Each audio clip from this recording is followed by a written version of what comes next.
san kaya ding na e lim le men nei le go sia lung se na nei tan ding hile na nga ding ching zo sang ka hi bang in hing din na hi bang in nang iba sum le pai ho sa na le zo lo lu sa na di ta hing te bang ka sim thu le ka sei la nang zo hi se o sim le tung an de chi bang ka te ya pa cha tam lai pa mai bi son chung thai lo nang zo hi se o ka i pen le ka ngai pen sim dang ang dang ko ding in hing pal te sing e sim thu za tam kang le te naw bang in hing sang in lung tu pi bang tung na ding koi ma dang eng lo in tui le nga bang lo khom bat tung ki to ta in no ngai khat le khat hi na bang in ki in le ding o sim le tung wa ka i pen le ka ngai pen nang zo hi se na sim thu sing a hin le ling mu bang kang ngai na lel chim te sing e tong dam ne ma nau bang ki no ding na leng gel bang lo wen ngai vang kang ngai na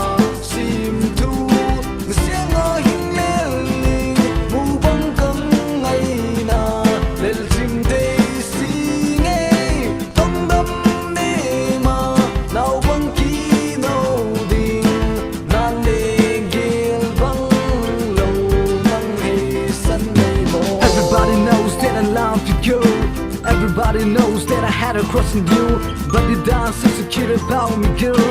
I don't understand why things have to fall apart. Tell me, girl, and show me the way that you want. I can be a Superman, girl. Fly away with you, that's what I thought, girl. Every single day and night, 'cause you're the only one. Welcome to my whole world, let me get you loved. Listen to my song, girl, that I sing for you. Listen to the lyrics that I wrote for you. Why you can't understand why I did this to you? To be honest with you, I don't have the wall to make you feel better, but I do have the arms to give you a half place.